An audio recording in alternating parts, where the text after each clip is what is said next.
নমস্কার, সকলকে স্বাগত জানিয়ে আজকে ব্লগটি শুরু করছি। ব্লগটি যে যেখান থেকে দেখছেন আশা করি সবাই ভালো আছেন। সকাল 8:35-এ পৌঁছে গেলাম শিলিগুড়ি জংশন স্টেশন ব্রিজ ধরে বাইরে বেরোতেই দেখা গেল অটো আর গাড়ির ভিড়। এখান থেকেই উত্তরবঙ্গ সিকিমের উদ্দেশ্যে পর্যটকরা যাত্রা শুরু করেন। আমাদের জন্য ট্রাভেল এজেন্সির গাড়ি অপেক্ষা করছিল। কুলিদাদার ভাড়া মিটিয়ে সমস্ত লাগেজ গাড়ির পেছনের ডিক্কিতে রেখে আমরা রওনা দিলাম সিকিমের গ্যাংটকের উদ্দেশ্যে। শিলিগুড়ি বাজার, সবজি বিক্রি হচ্ছে এখানে।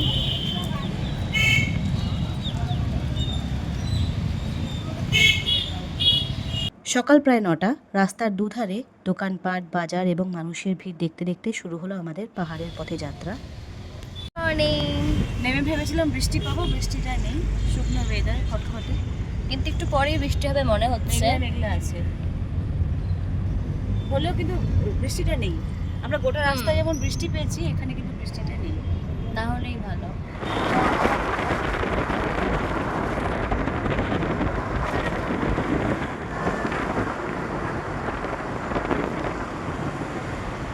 গ্যাংটক এর আগে একবার গিয়েছিলাম, সেই 2005 সালে পরিবারের সঙ্গে।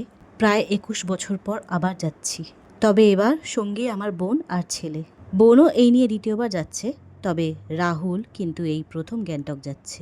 চিতা আছে, হাতি আছে, বাঘ আছে, সেবক ফরেস্ট এটা। আচ্ছা, শহর ছেড়ে ধীরে ধীরে আমরা পাহাড়ের দিকে এগোচ্ছি।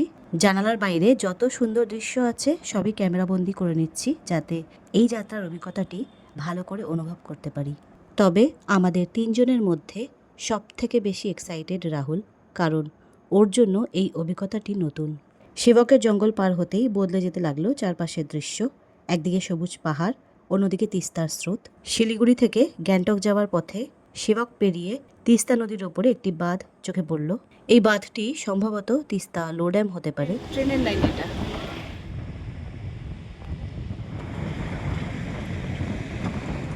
কিছুক্ষণ পর গাড়ি পৌঁছলো 29 মাইল এলাকায়। জায়গাটির নাম আগে জানা ছিল না, গাড়ির দাদার কাছেই জানতে পারি।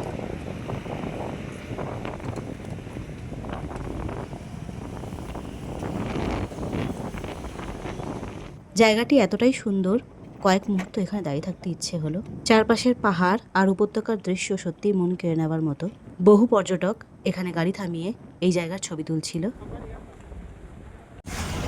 এই রাস্তাটা যাচ্ছে কালিম্পং ওপর দিক থেকে, আর এরা নিচের দিক থেকে যাচ্ছে রংপো। এটা রংপো যাচ্ছে। এরপর আমরা এসে পৌঁছলাম এমন একটি জায়গায় যেখানে পর্যটকদের আকর্ষণ সবার আগে কাড়ে। এই জায়গাটি সম্ভবত তিস্তা নদীর কাছাকাছি কোনো রিভার রাফটিং স্পট। এই জায়গাটি সম্ভবত লেবার বোটে নামে পরিচিত। এদিকে হয়তো টিকিট কাউন্টারটি আছে। কিছু পর্যটককে দেখলাম ওই দিকেই যেতে।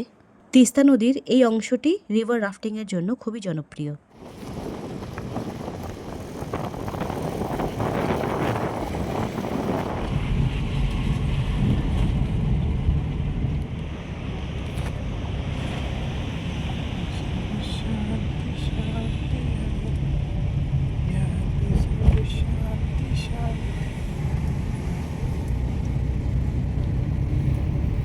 কখনো মনে হচ্ছে পাহাড়ে উঠছি, আবার কখনো মনে হচ্ছে পাহাড় থেকে নিচে নামছি। পাহাড়ি আঁকাবাঁকা রাস্তার এমনই অপূর্ব দৃশ্য উপভোগ করতে করতে আমরা এগিয়ে চললাম গন্তব্যের দিকে। যিনি গাড়ি চালাচ্ছেন তার নাম জুলিয়াস গুরুং। তিনি ভেবেছিলেন অন্যান্য পর্যটকদের মতো আমরাও হয়তো রিভার রাফটিং করতে চাই, তাই রাফটিংয়ের ওই জায়গাটা নিয়ে গিয়ে আমাদের দাঁড় করিয়ে দিয়েছিল। রাহুলের ইচ্ছে ছিল রাফটিং করবে, কিন্তু আমি বারণ করলাম। শিয়ালদহ থেকে শিলিগুড়ি পর্যন্ত প্রায় 12 ঘন্টার ট্রেন জার্নির পর কারোর ইচ্ছে করে রিভার রাফটিং করি? তাই বললাম ফেরার দিন করিস। পাহাড়ি পথ পেরিয়ে আমরা পৌঁছে গেলাম সিকিমের প্রবেশদ্বারে। এটি হলো সেই বিখ্যাত ব্রিজ যেখানে বড় বড় অক্ষরে লেখা রয়েছে ওয়েলকাম টু সিকিম। এই মুহূর্তটা সত্যিই বিশেষ, কারণ এখান থেকেই শুরু হচ্ছে আমাদের সিকিম ভ্রমণের নতুন অধ্যায়।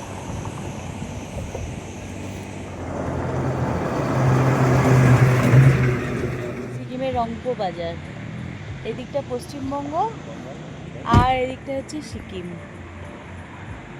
এতক্ষণ আমরা ছিলাম পশ্চিমবঙ্গে, এখন আমরা যাব ভারতের অন্য একটি রাজ্যে, যার নাম সিকিম। গ্যাংটক হলো সিকিমের রাজধানী এবং পূর্ব হিমালয়ের অন্যতম সেরা পর্যটন কেন্দ্র। এটা সাউথ সিকিম। ইস্ট সিকিম কোনটা? ये पहाड़ इस सिक्किम है और पहाड़ साउथ सिक्किम। ठीक है। গ্যাংটক যাওয়ার পথটি সত্যিই মনোরম। চারপাশে পাহাড়, নিচে বয়ে চলেছে তিস্তা, আর সামনে অপেক্ষা করছে গ্যাংটকের অসাধারণ সৌন্দর্য। রংপো হলো সিকিমের ঢোকার প্রথম বড় শহর এবং শিলিগুড়ি গ্যাংটক রুটের প্রধান প্রবেশপথ। দূর থেকে পাহাড়ের গায়ে রঙিন ছোট ছোট বাড়িগুলো চোখে পড়তেই বুঝতে পারলাম আমরা গ্যাংটকের একেবারে কাছে চলে এসেছি। ওক রিজ কি বলে গ্যাংটকের হোটেল ভিউওয়ালা রুম মাংলা হ্যাঁ। এই আর এই হচ্ছে আমাদের হোটেল নিচে।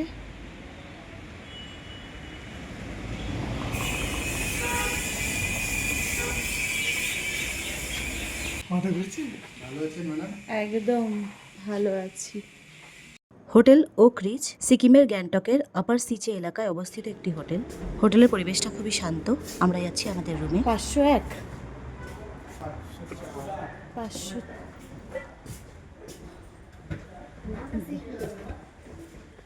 এই একটা এইটা আমাদের।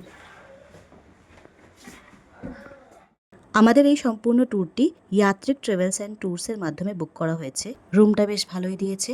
আর এটি হলো ওয়াশরুম। ওয়াশরুমটা বেশ বড় এবং নিট অ্যান্ড ক্লিন। ওয়াশরুমে গিজার, হ্যান্ড শাওয়ার, বালতি, মগ সব কিছুই আছে। রুমটাও বেশ বড় এবং পরিষ্কার।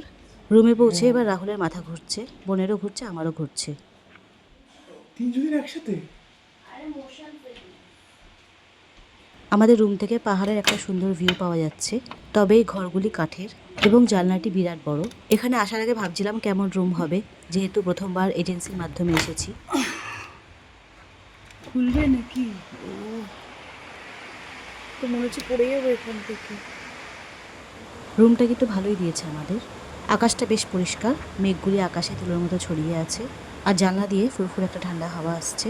শুধু এখান থেকে কাঞ্চনজঙ্ঘা দেখা গেলে আরও ভালো লাগতো। কিছুক্ষণ বিশ্রাম নিয়ে ফ্রেশ হয়ে স্নান সেরে চলে এলাম দুপুরের খাবার খেতে।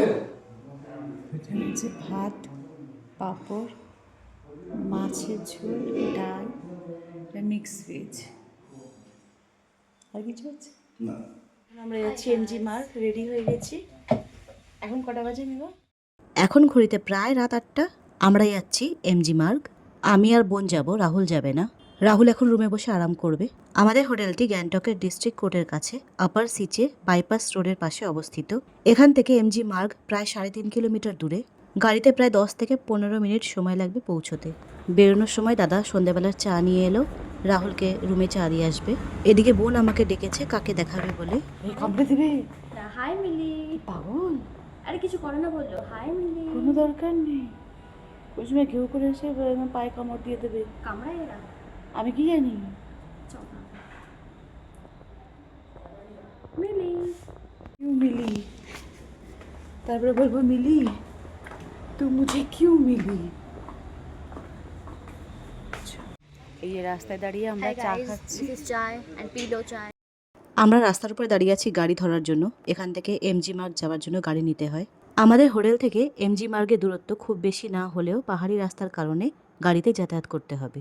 যেহেতু আমরা দুজন ছিলাম তাই হোটেল থেকে এই পর্যন্ত আসতে 150 টাকা গাড়ি ভাড়া এটা পড়লো। কোন জায়গায় এলো?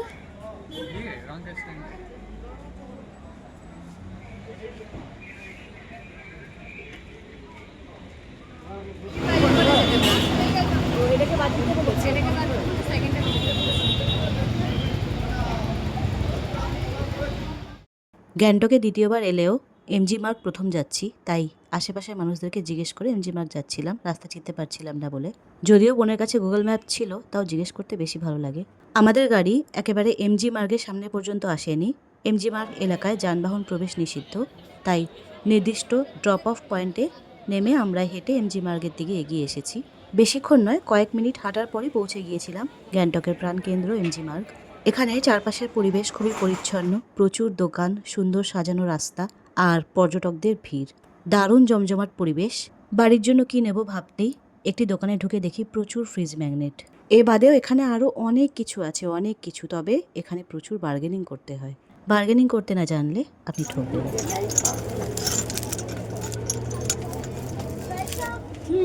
এই একটা ইয়ে নিয়েছি। আর এগুলো ওদের জন্য সব গিফট। এটার জন্য চলো একটা ফ্রিজ ম্যাগনেট নিলাম। এইটা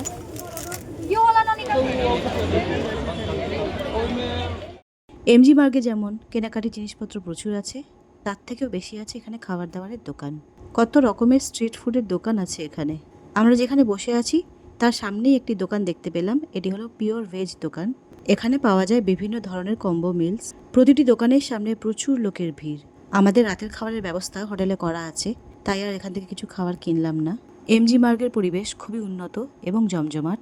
এখানে কেউ কাউকে ডিস্টার্ব করছে না, সবাই নিজের মতো খাওয়া দাওয়া কেনাকাটায় ব্যস্ত। সামনে একটি আইসক্রিম শপ থেকে আমি আর বোন দুটি আইসক্রিম নিলাম।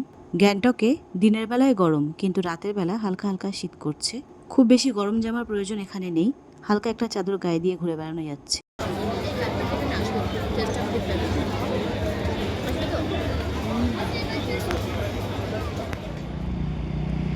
আমরা মেল রোড থেকে এলাম এই গাড়ি করে। আর বলছে এখন আমাদের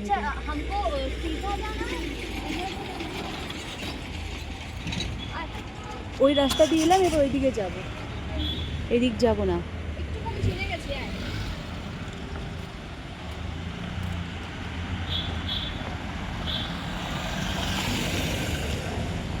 এমজি মার্গ থেকে সরাসরি কোনো গাড়ি পাওয়া যায়নি। এমজি মার্গ থেকে নিচের দিকে ট্যাক্সি স্ট্যান্ডের দিকে আসতে হয়েছে। প্রথমে গাড়ি চালক 300 টাকা চেয়েছিল, আমরা বার্গেনিং করি বলে 150 টাকায় রাজি হয়। হোটেলে ফিরে আমরা ডিনারটা সেরে নিই। এই হোটেলে রান্না বান্না খাওয়া দাওয়া খুবই ভালো ছিল। সকালে আমাদের মাছ দিয়েছে আর রাতে চিকেন। খাওয়া দাওয়া সেরে তাড়াতাড়ি ঘুমিয়ে পড়বো। ব্লগটা তাহলে এখানেই শেষ করছি। অনেক অনেক ভালো থাকবেন। নমস্কার।